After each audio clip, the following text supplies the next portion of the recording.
Here we go. All right, we're live. Okay, so thank you everybody for joining us today. I'm just going to introduce myself and also my co-host here as well. My name is Justin Cromer. I'm one of the co-founders of Webtek. We are a digital marketing agency specializing in SEO and PPC, as well as conversion rate optimization are kind of our three big ones. We also do content creation, website design and development, among a few other things. But today we're here to talk about SEO, and we have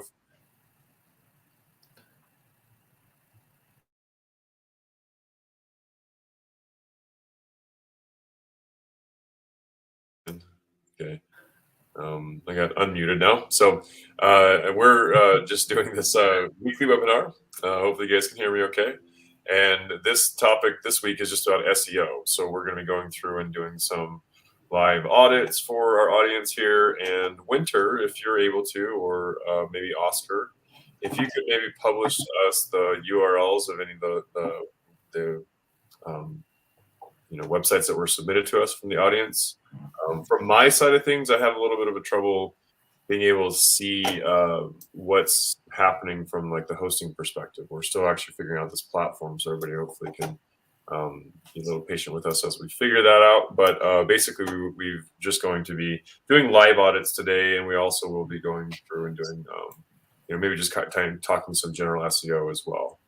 And I will kind of tell you guys just as a good way of starting. Hopefully you guys have had a chance to kind of research a little bit who we are. We've been doing this for about 15 years in terms of SEO specifically, and it's a really long time in this space. Some people are like, well, has Google even been around 15 years?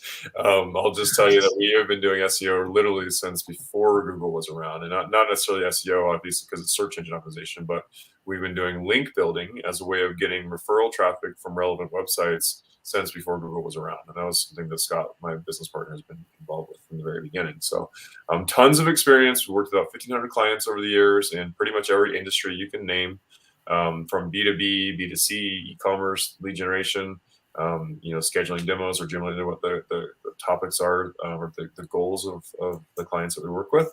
And I'll just kind of start with that as a really good place to start, is that when it comes to goals, that's the very most important thing that we start any SEO work around, is understanding what are your goals. Okay, that's the first thing.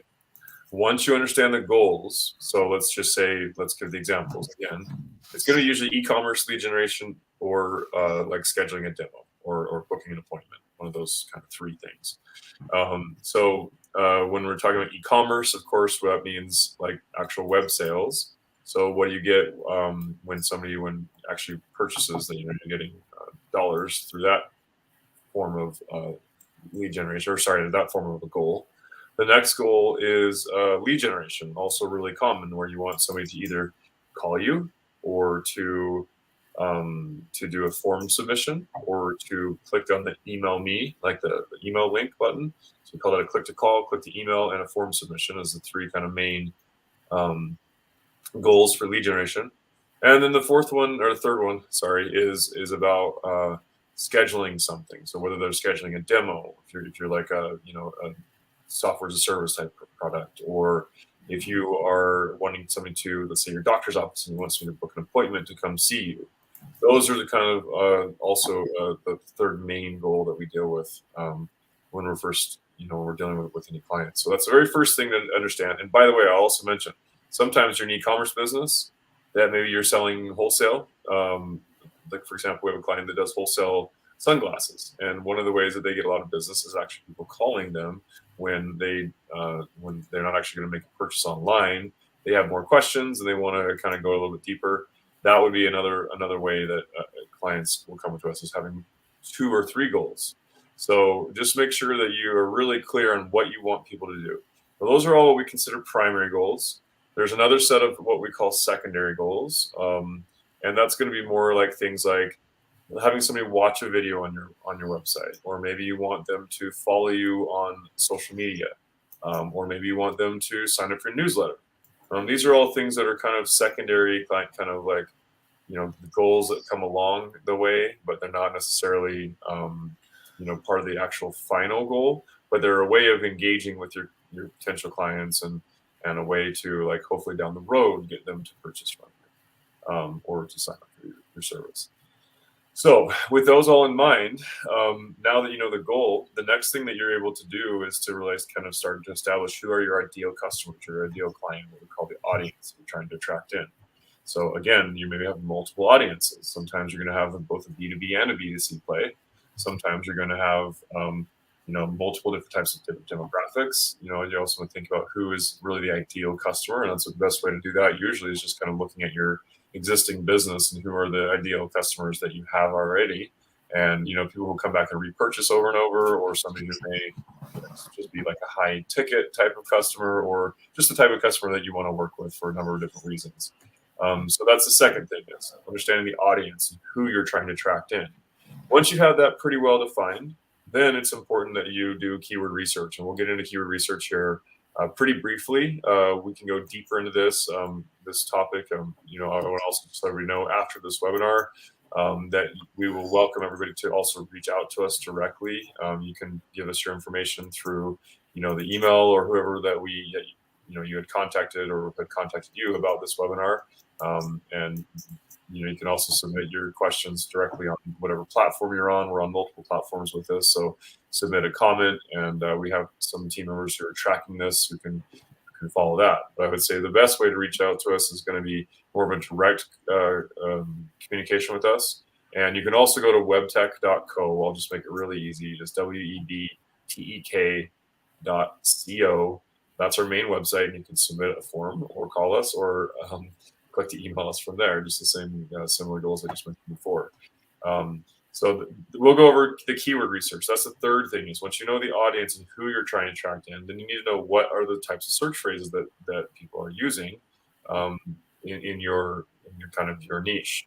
So then again, there's going to be multiple sets of keywords, and essentially what we end up doing is bucketing them into kind of short, medium, and long-term goals in terms of the goals of what keywords you're going to get placed on. When we're doing keyword research, there's a few things I think that are really important to understand. Is that you want to look at four main factors and there's more ways of doing this, but this is the most important direction that I would like to give you guys. Is you want to look at estimated search volume. Okay, these are all metrics that are given within keyword research tools. Particularly, I would recommend that we just kind of look at a free tool that's out there, which is Google's Keyword Planner. So this is, again, something we can give you more if you have questions later. But you want to jump onto Google Keyword Planner. It's actually part of the AdWords tool set. And it's something that they use as a way, mainly for pay-per-click, actually, when they're trying to give you, keyword ideas and letting you know estimated cost per clicks and estimated costs per acquisitions, or, it's maybe more commonly thought of as the cost per good lead or cost per customer, but cost per acquisition is kind of the industry term that we use. So these are the types of metrics that they give you, but the main things that we're looking at are estimated search volume, which means the number of estimated people per month that are searching for that phrase. Let's see a note here. But yeah, we can hopefully we can just put out a website link. Maybe Winter, if you're able to do that on the back end. That looks like we've got one right there. Actually, that's one of the websites we're going to be doing an analysis on here in a minute. But maybe Winter, if you want to throw out there, just webtek.co as a way for them to find us, and also maybe throw out a link to Keyword Planner. So you can just Google Keyword Planner though, to make it really easy for you guys to find this tool. It's a free tool. You do have to have a Google account. Most people have like a Gmail or some sort of Google account associated. But once you get in there, you look at estimated search volume. The next thing is going to be looking at what we call competitiveness of the phrase, or number of indexed pages in Google. And this will be something that actually comes, I don't think Keyword Planner necessarily gives you this, but a lot of other keyword research tools out there will also give you this. But that's another metric that we always look at, is how competitive is it, or how many indexed pages are also in Google for that phrase. The third thing that we look at on keyword research is where you're currently ranking. So if you have a certain phrase you're trying to rank for, and it's on the top of second page, that'd be something that we consider within striking distance. So that would be something that you could hopefully get up much sooner, like kind of in the first 3 to 6 months, depending on how aggressive you are with your SEO with your link building and some things that we'll get into in a minute. But then the third thing so I mentioned keyword estimated search volume, the competitiveness, the current ranking position. And then the fourth thing is to understand this is not really a metric, but it's really more what we call consumer intent, and it's more of just a feel for the phrase. So, like when you're looking at some of the search volumes on certain phrases, let's just say it's a really general phrase, like let's say, we have a client we just had recently who does very specific types of day planners. They're focused around the ADHD audience, and they also have some certain other specializations within that. One of their biggest search phrases would be the word planner. But even though there's tons of search volume on that phrase, that's not very dialed in terms of what the intent of that searcher is. I mean, they could be looking for, planning a wedding, or, there's so many ways that somebody may just generally put in the word planner. I mean, most of the time, people are going to be a little more clear on what they want, but they will refine their search if they put in planner and they get all kinds of results that are irrelevant to their wedding planner type search. Then they will refine that search. So somebody like that, they want to be very specific around, digital planners, planners for like daily planners for, activities, or, very more specific phrases. But then there's also a kind of a line where you get too specific, and that's into what we call like long tail versus head search phrases. And the long tail phrases, they're going to be much lower search volume. So even though, but the one thing about them is that the search volume is lower, the conversion rate's going to be much higher on something like that, because it's lower down than what we consider to be the like kind of buying cycle or the sales funnel. So we want people that are kind of in all ranges of it. You have the early on sales cycle people who are just kind of doing some tire kicking or some researching. And then you have people that are very specifically looking to buy something right now. So if you got somebody who, I'll go to a different example, one of our clients, they do USB rechargeable lithium-ion batteries. And if you got somebody who's searching for USB rechargeable batteries, USB rechargeable AAA batteries, something like that, it's very specific, and that person has already done the research. They already know they want a USB rechargeable. They want it to be lithium-ion. If there's specific things that they're looking for, that's somebody that is going to be converting pretty well for that. So let me see, Oscar. We have a note from one of our team members here, Oscar, asking to share the screen. Oscar, was there a presentation that you had for us today? I wasn't sure. I thought we were doing more of just live on the call. But if you want to just go ahead and email that to me right now as I'm talking, then I will pull something up to show on the screen. So now let me get back into the process that we're talking about. Now I just mentioned 4 things, so that kind of maybe threw off you guys' mind a little bit on this order of things. So I'll just jump back into recap. First is understanding what are the goals, then it's the audience, then it's the keywords. Once you know the keywords, then as an SEO, you'll be able to actually do competitive research around who are the top ranking websites for that. So that's the next thing, is competition. Once you know what keywords you're trying to rank for, then you want to know who you're up against and who we want to kind of go after. And there's then metrics that we look at as SEOs. And thank you, Oscar, for sending that. I'm going to go ahead and put this up on screen here now. Give me just a second to share it.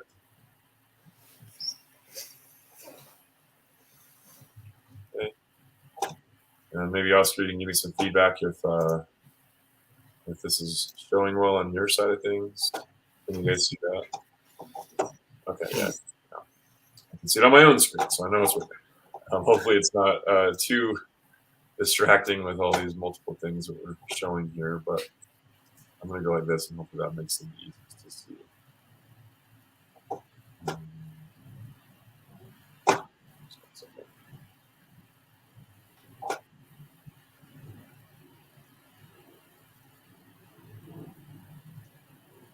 Oh, I can't click on that. Sorry, guys. Promise you, when we're doing actual SEO, we're not this clunky. we know the SEO side of things is much better than webinar type of things right now. But yeah, thank you, Oscar. This is kind of covering some of the things we've mentioned before in terms of just what kind of the basics here. But But yeah, so and hopefully you guys already know this. Search engine optimization, that's what SEO means. It's basically just getting the process of improving your website to increase its visibility and other search engines. So now that's been hopefully well understood. And now just kind of going back to my final thing here was once we know the competition and kind of doing some research around who's ranking ahead of you or what websites are ranking ahead of you and why. There's going to be a number of different things you look at, and that's going to be things like both on page and off page, but mainly we're going to the easiest way to do an on page optimization audit for you guys, kind of being business owners or non-professional SEO people. Then what you want to do is just pull up like a website audit tool. It's something that we can definitely provide for you, but you can go in and just research like website audit tools. Maybe Winter, if somebody wants to put up on there, or maybe Oscar, a link to a website audit tool. There are a number of them out there that do a pretty good job. That will give you essentially like a score out of 100. That's something that's included with our software with Webtek. But there's just digital, versions of this where you can go in and have it run an audit for you, and it'll give you a number of breakdowns of things that are needed. And that's gonna be things like, maybe you have a bunch of 404s or like broken pages. Maybe you have a really poor load time, things like that. So just a number of things to think about are what are the number of backlinks pointing to the website. So your competition may have way more links pointing to the website, and that's what we consider off-page SEO, and that's a really big deal. So getting links is going to be a really important part for you guys. It's kind of a deeper topic than we can probably get into for today's purposes. But we will have Richard do a little bit of an analysis on one of these websites, just kind of showing you what off-site analysis looks like. Just looking at the link building that you have versus maybe what your competition may have. And that's something that you need to be really well aware of. Is if you're in an industry that's well established and you've got a lot of links you've got to build, you got to understand it's going to take a little bit of patience, and it will take a little bit of effort in order to get those links built. Again, not to keep plugging us, but it is something that a professional SEO service can do for you much easier than it is for a kind of newbie or whatever to do their own link building. But understand the point is you want to get as many links pointing to your website as possible that are good quality. So you want to get links coming from different websites, and you want to get them coming in a number of different tactics used. One of them would be something like guest posting, where you actually write content and you submit it to a good quality website that would take your content, and you just put in there a link that goes back to your website as a way of, it's kind of the exchange that happens with you creating the content. They put it on the blog for you or the publication for you, and then they will link back to you as kind of an exchange for that link. Other things you want to think about are like things like your page load time. Now, this is an on-page optimization factor. So you want to make sure that your page loads really fast. We look at things like what are just essentially page load times. There's a number of tools out there. I'll give you a couple.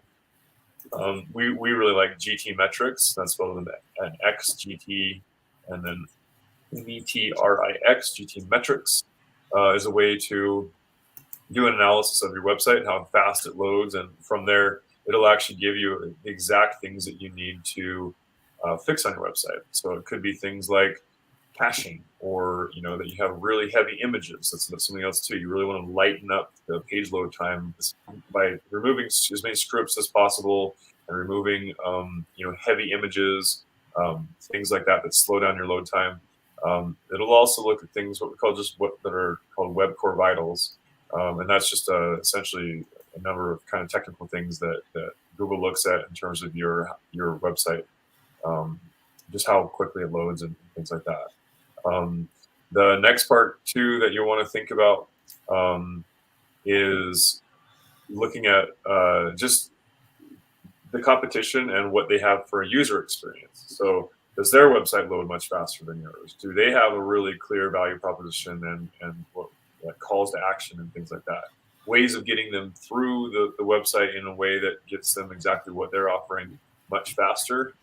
That's something to think about too. It's not really so much an SEO factor per se, and I think people don't understand sometimes that your user experience is really important to Google, because what websites they serve at the top of their pages is part of their user experience. So they want to have a really good search engine that provides really good quality results. That's why everybody uses Google, because they tend to have the best results. So there's a big reason why they have the best results is because they're looking at so many factors, and that includes both the off-page stuff, meaning the kind of votes that you're getting from other websites that are relevant to your space. Really, there's kind of three main things we're looking at: is authority, relevancy, and space. And space. Authority, relevancy, and trust. And these are metrics that we can kind of help you understand a little bit more in depth. But that's something that Google's really looking at: is how relevant are you to this niche? How authoritative are you? And that's something to do with the links that you're getting as well. And then the trustworthiness. Are you getting a bunch of spammy links, or are you getting legit links from real websites that are relevant to your industry? So these are a lot of just general tips. That's competition, and we can go much deeper in that if we have a private conversation about this. But the fourth thing is looking at like content now. So once you understand what your competition has, you want to make sure that you have good content for all of your phrases you're trying to rank for. Understand that you don't rank a website for search phrases; you rank pages for search phrases. Of course, your homepage is going to be one of the pages, but don't think that you just do SEO to your homepage. You do SEO to each individual page that you're trying to rank for. So, maybe going back to the lithium-ion battery company, their homepage is going to be kind of the general catch-all page for things like USB batteries, batteries, things like that. But if you're getting into search phrases around like AAA USB batteries, then you want to actually have the AAA product page, the one that's ranking for that phrase. You want to do your SEO work around that triple A type search phrases. So you want them to be that when Google somebody searches AAA USB batteries, that they appear there on that page. So then the last thing is really, and content I should also say is not just on page. Content also is off page that I've kind of described earlier with guest posting and things like that. You want to have links that are pointing to you with content that's relevant to your website. And the kind of last thing that we always look at is measuring and reporting. So you want to have really good tracking put in place. Of course, you want to have Google Analytics on your website if you don't already. It's something that you really should get on as soon as possible. We'll save this topic for later, but GA4 is what everything's moving to in the next couple months. So GA4 is Google Analytics 4. It's their newest version of the platform. It's a big change, actually, from Universal Analytics, the previous one.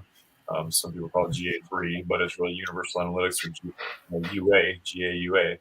Now it's kind of phasing out, and they're folding everything into GA4 now, which changes a lot of the reports. But I would say from you guys' perspective, it actually makes it a little more simple rather than looking at when we look at things for like engagement, for example. So how engaged people are on your website. It would be a lot of it's just going to be around like we would look at things like bounce rates and time on site and pages per session and conversion rates. Those are very specific metrics that we used to be able to track on GA3 or GAUA.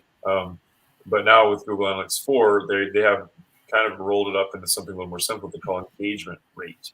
So they actually have a different definition of exactly what that is, but it's their way of measuring how engaged somebody is on your website. And that's a really important score to them. So that's just something to really be aware is that it's not just getting the website to rank, it also has to perform well. And Google does take into consideration, if they're going to keep you in the top ranking, how well people are actually engaging on your website and how well they're converting. It's a good indication to them, again, of the quality of the results that they're getting. If they have high engagement on a certain website, they're actually going to give priority to that website. So there's something that we call audition for position, where Google will actually look at your different pages on the website or the different listings. And if somebody goes to website 1, they are there for less than, let's say, 10 seconds to come back to Google, and then they look at site number 2 and they spend 2 or 3 minutes there, and then they come back to Google and they revise their search queries. So the first time they're looking for USB batteries, and the second time now they're looking for barbershop near me or plumber near me or something like that. That indicates to Google that the person got what they're looking for on site number 2 because they spent 2 or 3 minutes there and they came back and revised their search query, or they maybe just never came back to Google. That means Google has a better indication site 2 gave them what they're looking for. So that's a lot of really important stuff. But just so I want to give you a good general background before we get very specifically in each of these websites. We got about a half hour left on this call now. So we have 3 websites. That gives around 10 minutes or so per website to cover. If you guys have questions, please put your questions into the chat as we go here. We'll try to address them as we go rather than holding them all till the end. That would just, I think, kind of help the flow a little bit as we go through each website specifically. So I would say, each of these site owners, of course, we want to hear from you guys, but also I want to welcome it for anybody else who might be having questions about somebody else's website. Maybe it's relevant to your website. Feel free to please ask them, because if you're having the question, probably somebody else out there also is too. So I think the next thing we're going to do here, I'm going to turn the time over. I should also introduce my associate here. Richard is our senior SEO specialist. He has been doing SEO for nearly 10 years now. He's excellent, and he does a really good job with not only just the actual SEO itself, but also with client care and really having a good way of communicating with clients in a way that really helps the relationship and helps the performance and everything like that, the experience of our clients. So I want to welcome Richard. I probably should have that earlier, but here he is. Hello. We're getting used to this whole webinar thing, but we're happy to learn it as we go here. So Richard, I'm going to kind of let you take a stab here. I know I've heard you doing some clicking around, so I'm sure you've done a little bit of research, but I'll go ahead and pull up this website here. Hopefully everybody can see this fine. Maybe Richard, just because you're on this call, from your perspective, can you see it pretty well? I can see, yeah, I can see your screen right now. Okay, so let's go ahead. I'll stop doing the talking. I'll probably chime in here as I usually do, but I'll let you kind of give us your breakdown of what you're seeing here. First take on soundasylum.com. Yeah, perfect. I'm still seeing your the slide deck though, so I don't know. If let me do a switch on that. Sorry, guys. Figure it out as we go.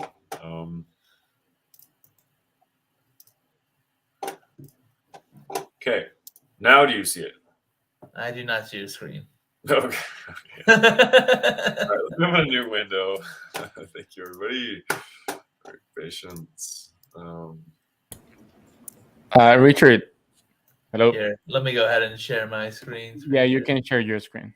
Okay, cool. Go below and it says present. That's better anyway. Start here with Sound Asylum. All right, perfect. I'm gonna add it to the stream. Okay, there you go. Perfect. There we go. Okay, there we go. Oscar, everyone, the behind the scenes guru. So thank you, Oscar. Yeah, so taking a look at this site, one of the first things that really caught my attention was, we do a good job here establishing Sound Asylum Studios, recording, sound design, scoring, ADR, voice talent. All right, all your services laid out right there. The first issue, though, is none of these link to a page about any of these specific services. And again, coming back to the keywords, we really do want a specific page. Justin was talking about the batteries, how rechargeable batteries would be a great keyword for the site overall, but you still want to have a page for your AA batteries and your AAA batteries, etc. The same thing applies here. We do want to have a page for sound recording, sound design, scoring, voice talent, etc.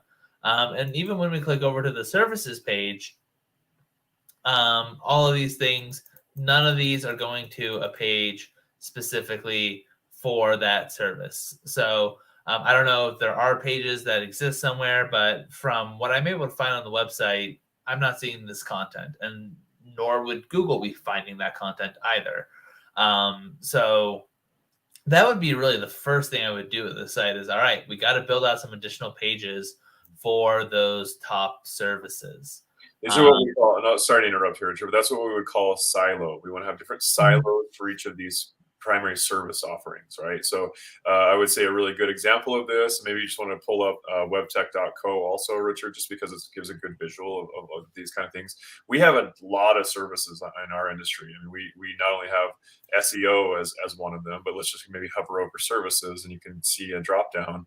We have SEO services, we have PPC management, we have website development, we have analytics and reporting and content development. We have all these different ones, CRO, conversion optimization, and each one of these have their own individual pages. We'll go there in a minute maybe, but if you click on SEO services, now you can see how there's a lot of information around SEO services.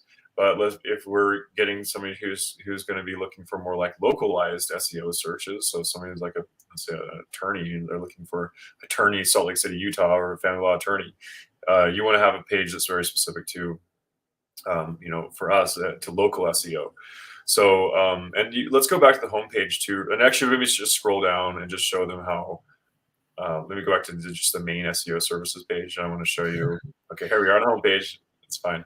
So you can see how robust our content is. As you scroll down, you can see we have all kinds of information around SEO, and getting in more to those specific types of SEO, then a bunch of things really specifically around, SEO topics, and each one of those have their own individual page that links through even deeper. So a lot of information on here, but it's been siloed in a way that's very clear to Google that this is about SEO. And if somebody's trying to search for, let's say, Utah SEO services, then we would want them to come here. Let's go back to the home page and just show you how we've also broken down these silos from a navigational perspective. Of course, we want to have it in the header as well, like the top menu navigation. But we also have it linked through here, and this is actually very specifically by design, done in a way that we have prioritized for us what are the services we're trying to actually get people to click on first, which is SEO and PPC. Those are two primary services that we offer. Of course, CRO and content marketing, all those are really important as well. So they're on the top of that.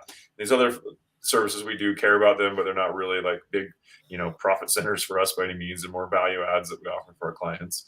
And if you kind of scroll up a little bit, you can see how each one of those say more info. And as you click onto that, it's going to take you into the PPC landing page. So this is the type of siloing that you would want to do with all of your service offerings, is that you have, let's go back to the example for Sound Asylum. And you will see how under services, we'd want to have each one of those. So you would want to have a drop down that says services, and I forgot what those were. Yeah, sound design and editorial, and each one of those different types of services. You want to have your own landing page for each one of those, and you're going to need much more content. I noticed she has a pretty light definition. So I would say the way you want to structure your services page, if we click on that again, I do like how you have kind of like a master like index page of each of the services. That's fine. But it's kind of like under us, and let's just go through and I'll finish my thought, and then we go back and look at Webtek, how we've done this. But sound design and editorial, just keep scrolling down. There's only like 2 sentences there. Good general rule is you want to have closer to like anywhere between like 300 on the minimum to like 600 words at least of content on each one of these pages. That's, the blog content can be even longer. We generally have short form and long form blog content. The short form is like 600 words. Long form is more like 12 to 1500 words or more. So you can see how each one of these, there's an opportunity for each one of them to have much more content written. Again, that's something that we can help you with on the content writing side of things if you need help from a professional. But just understand that's the word count you want to be going for. And you want to also make sure that you're including within their sound design and editorial. Maybe there's things like, soundtrack creation or 30-second TV commercial. There's all types of little phrases in there that can be expanded on much more, that are actually kind of more like the longer tail phrases that would want to be found within the page for that. So, Richard, I'll let you continue.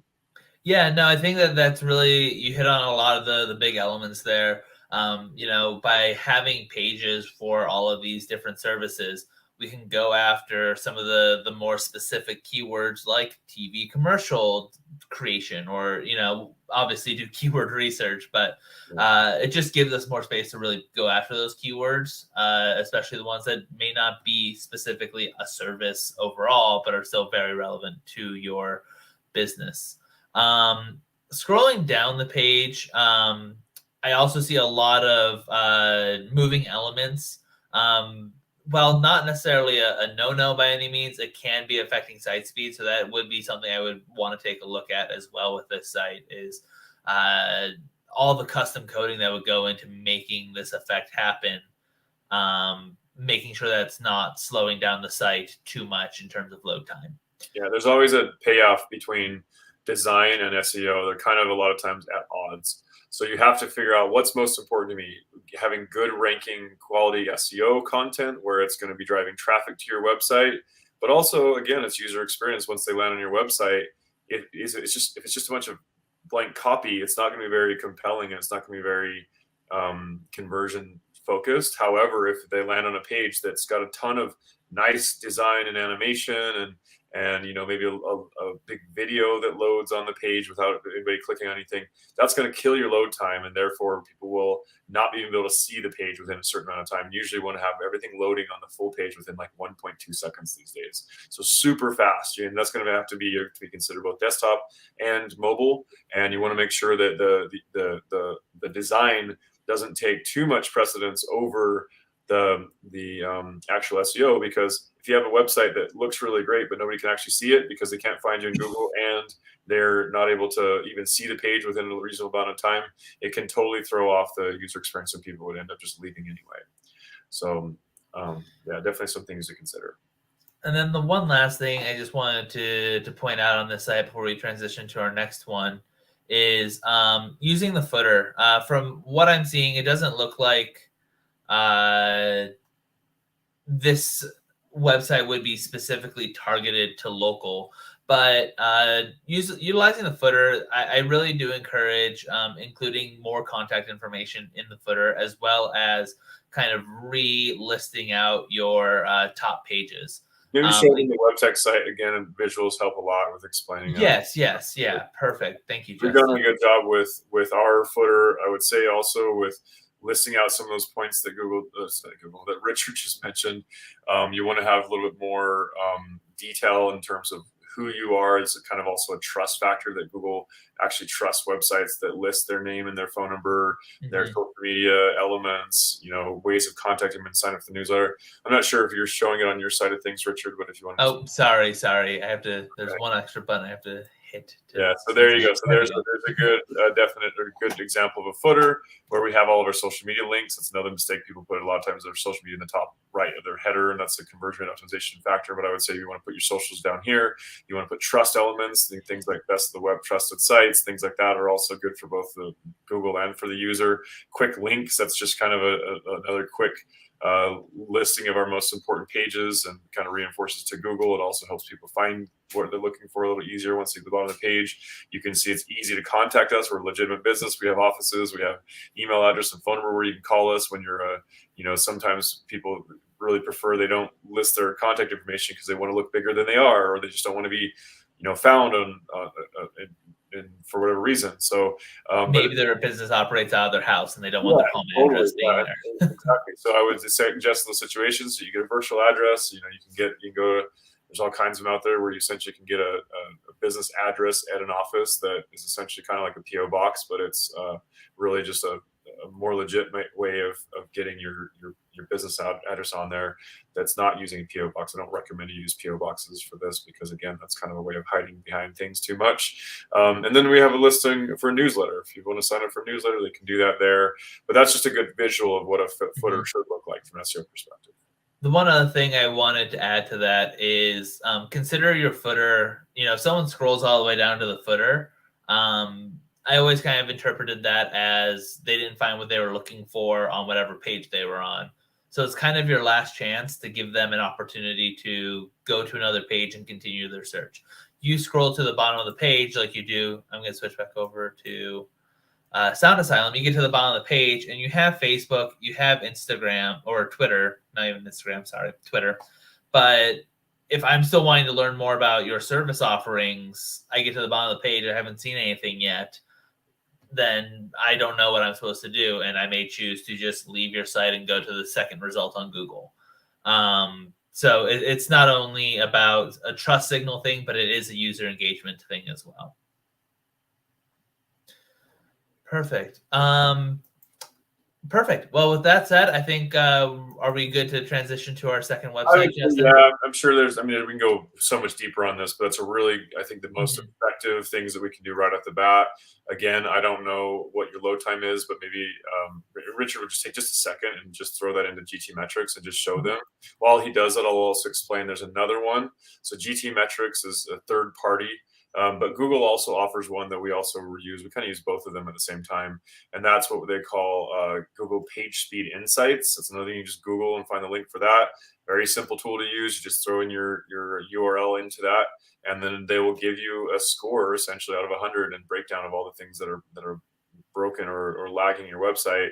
So that's another good tool to use. And I don't know if Richard, that just takes a second to throw that in there, but that'll be useful for all of these websites. So here's what it does. This is what it looks like. GTmetrix. It does this analysis, runs through this. It only takes 30 seconds or a minute, depending on the size of your page, and then it'll give you a score with all of the exact details of what you want to address.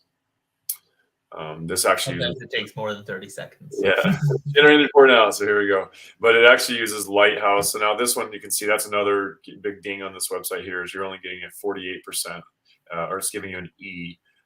We don't get E's in schools, but you understand that's really close to an F. So my high school did. I don't know, but not mine. Maybe I'm too old for that. E's to F's, but yeah. So you can scroll down here, and it'll kind of show you. Essentially, it's taking a huge, enormous network payloads. And if you click on the drop down there for Richard, you can see what those specific are. So it'll show you all the different web pages and essentially the how big the transfer size is. Looking also at things like the medium, that's kind of highest priority given by this analysis. The next one is medium high, like avoid excessive DOM size. And that one I'm actually not clear on what DOM size is, but that's something that any developer will know. You essentially can just give them this report, your web developer, and say, hey, we need to improve all these, and just go through and take care of as many of these as you can. And they will take care of them, and they will come back to you and say, well, we can't fix this because it's going to break the site, or we're going to need to update the site completely. So you're going to have to kind of work through those as best you can. But just understand that's how this all works. Okay, let's go to the next site, and we can cover additional details. Again, a lot of these things that we said from the very beginning with this website is going to apply to everybody. So it's hopefully not any waste of time for people to see those examples. Yeah, and I think actually transitioning to the site, we can really emphasize that these tips are going to apply to everyone, because going through, the first thing that I kind of come to again is the content. Looking just through the header here, I do notice that services are kind of way over here in the middle, and normally you want to try and put that first, because the eye line is just going to kind of travel left to right, just as we read, obviously. So having services and getting people into your site is probably one of the more important elements. Our projects is similar to testimonials in the fact that it is a important element for trust building on this site. But again, we want to think about what the user journey is going to be and get them down the funnel as quickly as we can. But coming back to my opening point, when I come in here, our services, we have one page, and it doesn't go over a lot of the specifics that you could have in here. So just looking through this list, we could have kitchen organization, we could have craft room organization, bathroom organization, downsizing, moving. There's all kinds of services that you offer that have specific keywords that we could go after, and we'd want to build up those pages to go after those specific keyword sets. Yeah, or even in a situation like this, I don't know how many people are actually looking for craft room organization necessarily. Yeah.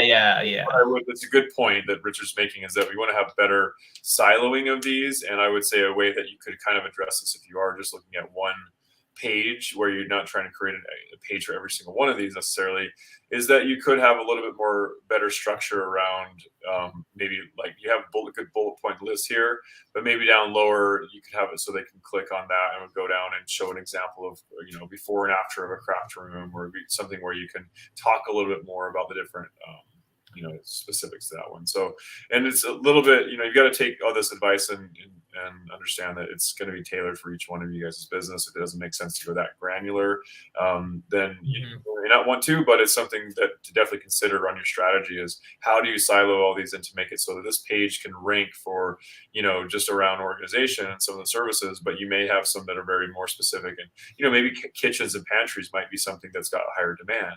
So it's going to come down to the keyword research. And if you start seeing certain phrases within your niche that have the most search volume, so you have your kind of primary phrase, but then you have stuff that gets more and more from the primary head phrase. As it gets more and more long tail, you're going to see which ones kind of pop out with the most volume, and the ones that have the most volume may actually warrant their own page. So that's a way to think about your approach. Exactly. the other thing that I looked at with this page is, again, taking a look at the footer again, making sure that we do have information. This one, we do at least have an email here, which is, it's great to have that contact information.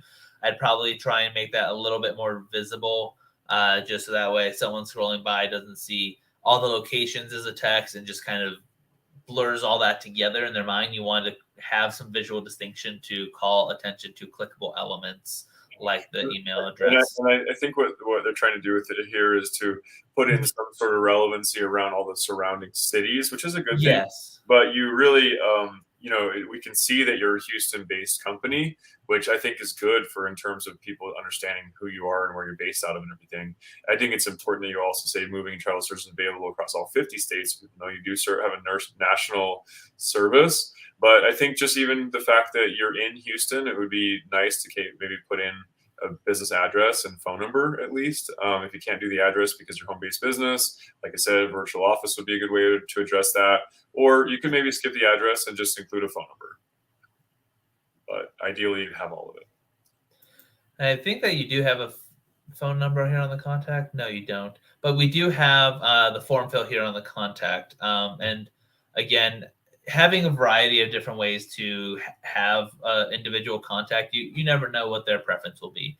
Maybe they prefer to just text you or call you as opposed to filling out a form or sending an email. So by providing those options, you allow for individuals to engage with you in the way that they feel most comfortable. Yeah, and I will tell you a couple points on that. Number one, me personally, I don't really like using forms myself because I don't really know what happens after I submit a form. I mean, I will use it if that's all that's available, but if it's easier to just email them directly, I would usually prefer to click on an email.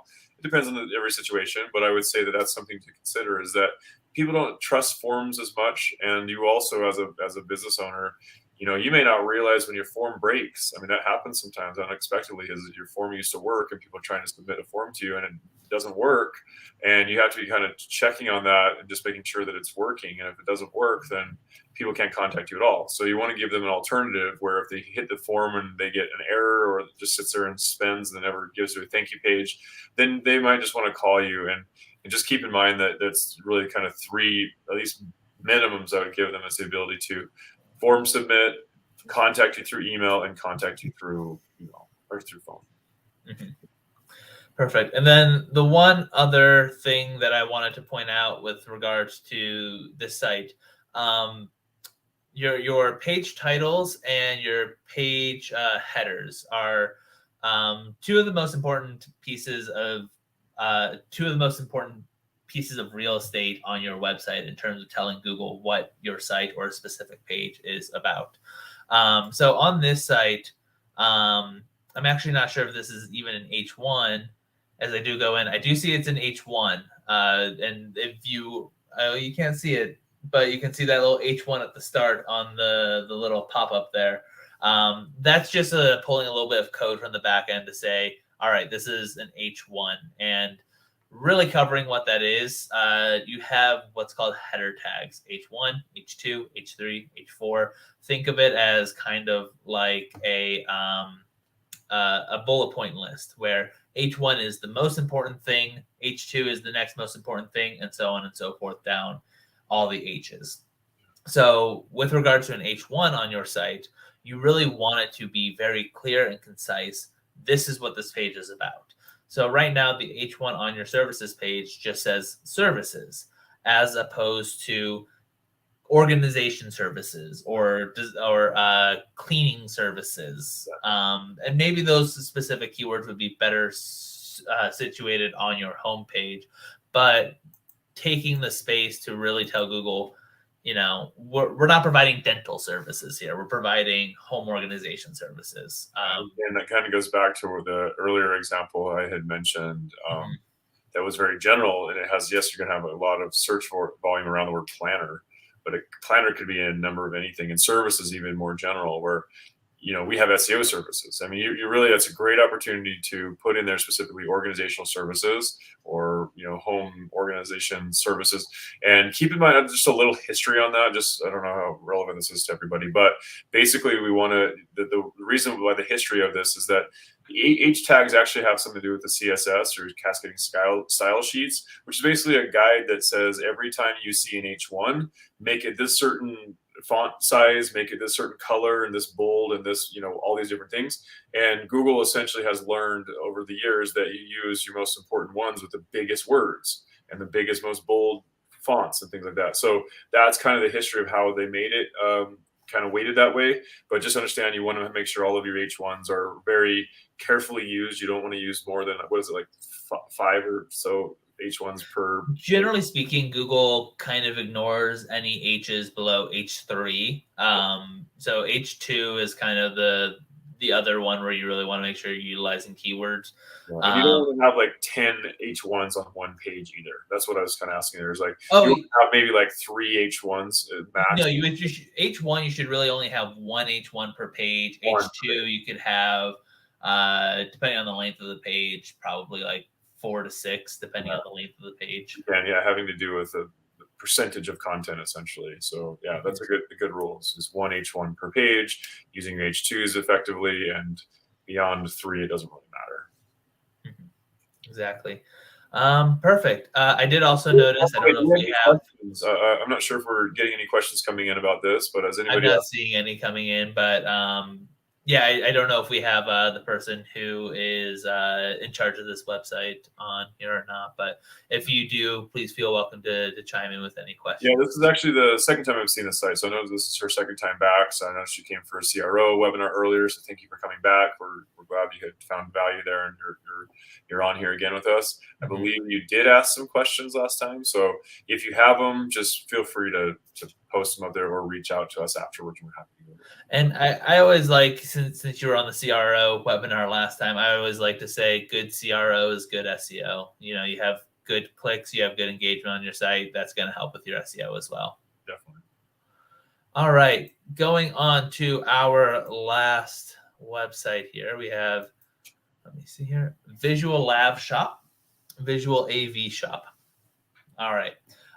So yeah, looking at this site, a little bit different layout than the other two. Definitely a bigger site overall. And really, there's a lot of positive things happening here. I like that we have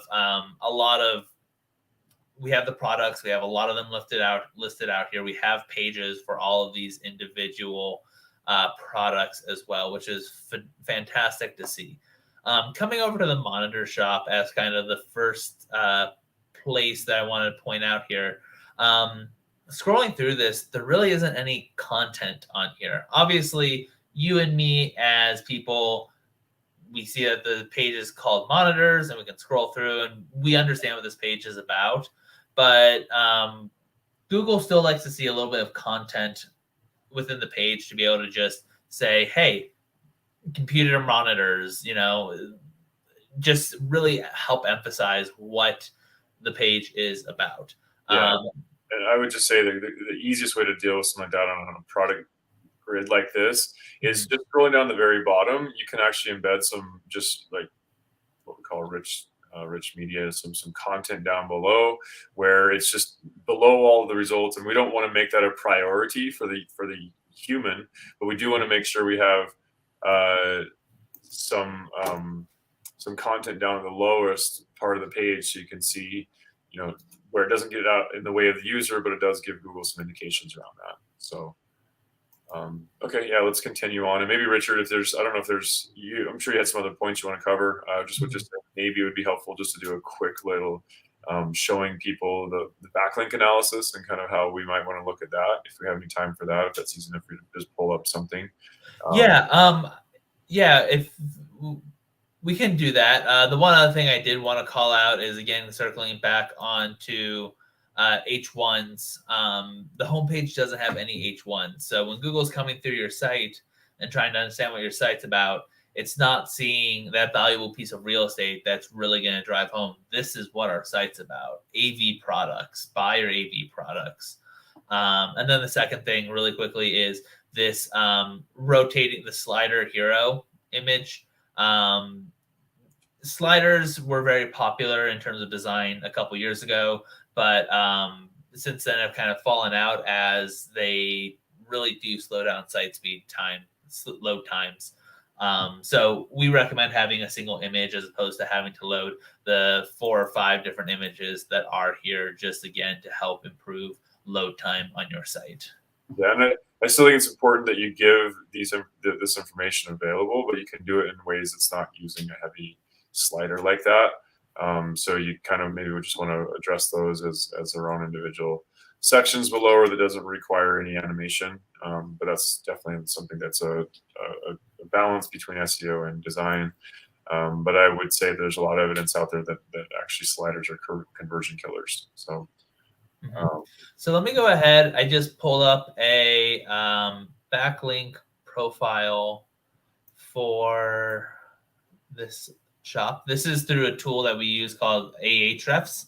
And this is my first time looking at this. So I'm kind of going to just walk through the things that I'm noticing overall. So I'm seeing that we only have 22 backlinks on here. So not a lot. And they all look to be coming from I'm assuming a sister site of some kind, visualav.com. So really, there is no backlink profile essentially. Like, this is definitely a good thing to do if you do have sister sites that play together. Having them interlink to share some of their value is definitely a positive. But looking through this, there just isn't there isn't a backlink profile here. And I would say maybe, I don't know if it's easy to just kind of show, you know, like you can see like there's a competition, like the Yeah, exactly. And that was gonna be my next step here. I was actually gonna try and pull one of the other sites and see if they have a better backlink profile first. If not, we can show our backlink profile. So okay, so this is Sound Asylum's backlink profile, and some of the things that I'm seeing here is they do have what we call citation listings, these yellow pages, these super pages, where they're really important to have, especially for a local business, as they can help Google to establish trust in your physical location. Again, helping you. They see a bunch of citations that say you're in Tampa. They're going to be like, oh, they're in Tampa. Awesome. We'll rank them for Tampa. So that's one of the first things, and it's really good to see here overall. Looking at some of the other details, I do see a lot of them are no follow links. That's again a little bit of coding that goes into an actual link on the site. And what no follow means is a signal to Google to kind of limit how much authority to pass on from one website to another. Google used to take this and completely like give no authority from one side to another, but they've kind of changed their policy. If not changing their policy, changing how they approach these in terms of giving some authority, because at the end of the day, a lot of sites do default to having no follow links. And the truth is a link is still relevant, even if it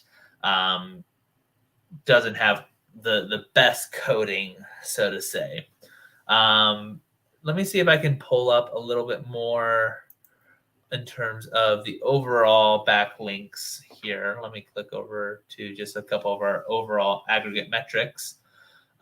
Taking a look at referring domains, we can see that that's been on a steady increase over the past couple months, which is kind of the goal overall. We do want to see the number of places that you are getting backlinks grow as your business grows. That's kind of the natural way things work. And that is also just a big part of SEO, is building backlinks to your site. A little bit of a breakdown here, kind of going back to that no follow, do follow. We can see no follow is about 58% of the backlinks, which is a fairly healthy amount. So really, in terms of that specific element, I wouldn't be too concerned about it. We do see that almost all the links are .com links, which is again very typical. If we're seeing all of our links are .net or .org, that can be a little sketchy, as there just tends to be more trust in .com links overall. we're able to get the .gov and .edu links, that's where we really get some big points, by the way. And then overall, just taking a look at the URL rating distribution. A lot of them are your 0 to 10 and then the 11 to 20. Looking at this, this comes back to what we try to do when we are doing backlink profiling is we want to build a healthy looking profile. So if everything was 180 to 90, like that looks very unhealthy. It just looks fake, right? And the other thing too that I would add to that too is that if all of your backlinks are in the 0 to 10 or 11 to 20, that would be an indication they're all really like low quality links. So you don't want to have all low quality links. It would be unnatural to have all 90s to 100s, which I think would be pretty much impossible. We wouldn't really see that. But I would say you want to have a good spattering of different domain authority links. So I don't know if it would be helpful. Maybe Richard, if you can pull up our backlink profile for Webtek again, just I think an easy way to kind of give an example of backlink, a good backlink profile. I've been working on this for, really since we've been kind of working on it for a while, but for the most part in the last, since 2020, when the pandemic kind of really affected everyone's business, that's when we started putting more effort into this. But you can see when you look through there, we've got, links coming in from .coms, some .nets and orgs, but primarily .coms. You scroll down here, you'll see a lot of, good weighted distribution between do follow and no follow. We've got about 40% no follow, about 60% do follow.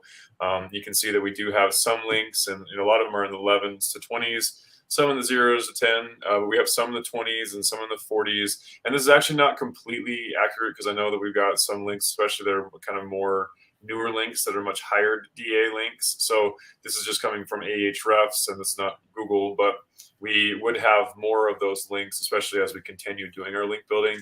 You can see that we really started increasing our link really, and in the last, I would say, year. And I think it's important to point out that most link profiles do kind of stay in that lower half.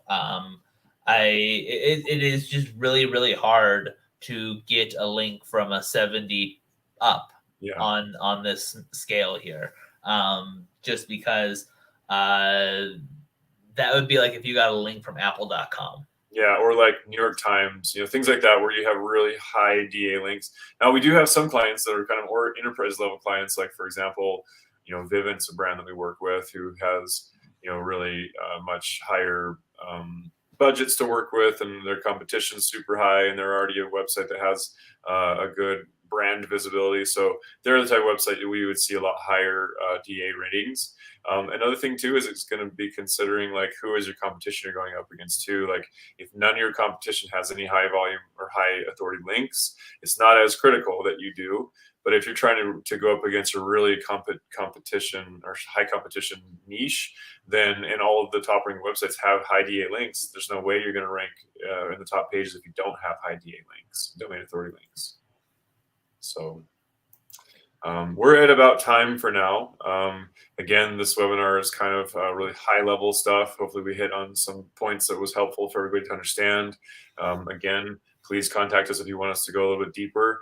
We are offering a free SEO analysis. So the first 3, websites that contact us with just an inquiry. So if you hit us up, you can actually just email. I would just say go to our website and submit a link through there. You can also use any other ways of contacting us through the website. But I would just say to submit us your information, and we're going to be happy to do an analysis to the first 3. So that'll include for you both on-page and off-page analysis, and do a little bit of the keyword research. You have an understanding of what your keywords are.